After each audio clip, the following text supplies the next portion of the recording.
राष्ट्रपति निक्सन के हिंद चीन के शांति के संबंध में 5 सूत्रीय योजना क्या थी, इसका क्या प्रभाव पड़ा। सुनिए, अमेरिका के राष्ट्रपति थे निक्सन। क्वेश्चन लिखवा है, क्वेश्चन लिखवा रहा है। क्वेश्चन है कि राष्ट्रपति निक्सन ने हिंद चीन में शांति के संबंध में 5 सूत्रीय योजना क्या थी। सुनिए, तो राष्ट्रपति जो निक्सन थे वो अमेरिका के राष्ट्रपति कौन थे? निक्सन। तो ये क्या हुआ था कि अमेरिका और वियतनाम में युद्ध चल रहा था।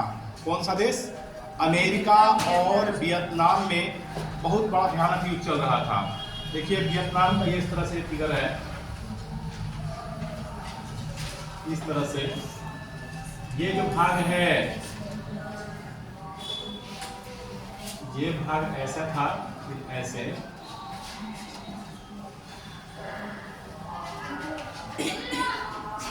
ये भाग जो था वियतनाम का नक्शा था ऐसा।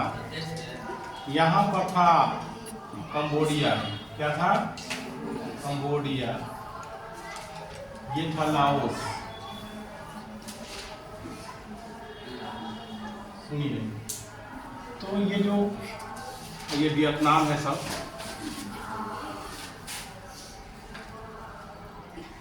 तो जब युद्ध चल रहा था, सुनिए जी, ध्यान दीजिए, युद्ध जब चल रहा था तो इस युद्ध में माइली गांव के घटना को लेकर अमेरिका का बड़ा इंसल्ट हुआ, बड़ा बेइज्जती हुआ। माइली गांव की घटना बताए थे ना, क्या था? माइली गांव की घटना एक दिन आप बताए थे, उसमें एक बूढ़ा व्यक्ति बच गया था। तो सब बता दिया था। हाँ, वही बता दिया था। तो देखिए, तो क्वेश्चन समझाए थे, फिर समझा देंगे।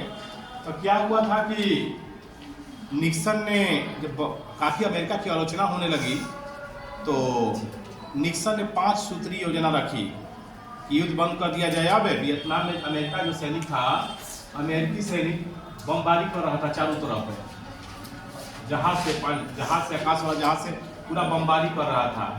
ठीक है, बम गिरा रहा था इस पर। तो जब बम गिरा रहा था तो बहुत सारे लोग मारे जा रहे थे। तो अब जब माइली गांव की घटना को लेकर अमेरिका में बहुत बड़ा विद्रोह हुआ और वहाँ के लोग ही इसके खिलाफ में हो गए, अमेरिका के साथ नहीं देने लगे, वियतनाम के ही साथ में हो गए। तो वहाँ का राष्ट्रपति जो निक्सन था, अमेरिका में जब इंसल्ट होने लगा, पूरा विश्व में इंसल्ट होने लगा अमेरिका का, तो निक्सन ने 5 सूत्रीय योजना रखी जो इस प्रकार है। पहला योजना यह थी कि हिंद चीन की सभी सेनाएं अपने स्थान पर रहे, यानी हिंद चीन में जो सैनिक जो थे, यहाँ अगर कोई सैनिक अगर यहाँ पर है तो यहीं पर रहे, यहाँ पर है तो यहीं पर रहे, कोई दूसरा जगह न जाए। ठीक है, सुनो ध्यान से।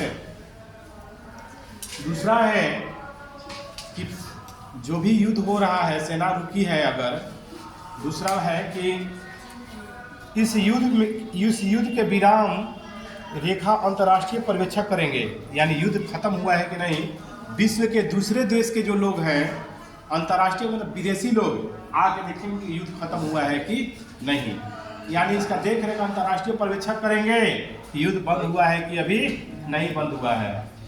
तीसरा है, इस युद्ध के दौरान कोई भी देश, ना अमेरिका ना वियतनाम, अपनी शक्ति बढ़ाने का प्रयास नहीं करेगा, हथियार बम गोला का यूज नहीं बढ़ाएगा अपना। ठीक है। और तीसरा पॉइंट है कि इस विराम के दौरान सभी तरह की लड़ाइयाँ बंद रहेगी, यानी कोई लड़ाई नहीं होगा अमेरिका में और वियतनाम में। इस युद्ध के बंद के दौरान सभी तरह की लड़ाइयाँ क्या रहेगी? बंद रहेगी, यानी कोई देश किसी देश पे हमला नहीं करेगा, ना अमेरिका करेगा ना वियतनाम करेगा। ठीक है, सभी तरह की लड़ाइयाँ क्या रहेगी? बंद रहेगी। और पांचवा है, युद्ध विराम का अंतिम लक्ष्य समूचे हिंद चीन में संघर्ष का क्या करना था? अंत करना था। क्या था? यानी अंतिम लक्ष्य क्या होगा? हिंद चीन में संघर्ष का अंत करना था। ठीक है। अब इसका प्रभाव क्या पड़ा भाई? सुनिए, इसका प्रभाव क्या पड़ा? अमेरिका और जो है इस बात को मानने से, अमेरिका के जो सैनिक थे इस बात को मानने से इनकार कर दिया। अमेरिका के राष्ट्रपति नियम बनाया था और अमेरिका के ही जो सैनिक है इस बात को मानने से इनकार कर दिया। ठीक है। इस बात को मानने से क्या कर दिया, इनकार कर दिया कि ना ऐसा नहीं हम मानेंगे बात। और फिर बम गोला बरसाने लगल, फिर बम फेंके लगल, केकरा पे, वियतनाम पे। आकाश जहाज से, वायुयान से, जहाज से बम ब्लास्ट करता था, बमबारी करता है। सुनो जी ध्यान से, ध्यान दो, समझा रहे हैं तो दिमाग में समझा रहे हैं, ध्यान दीजिए, ठीक है। अब क्या हुआ कि जब बम, लेकिन अमेरिका अब जान चुका था कि विश्व का दबाव आने लगा हम पे, अमेरिका पे, और अपने सैनिकों को बुलाने का अलावा कोई रास्ता नहीं है।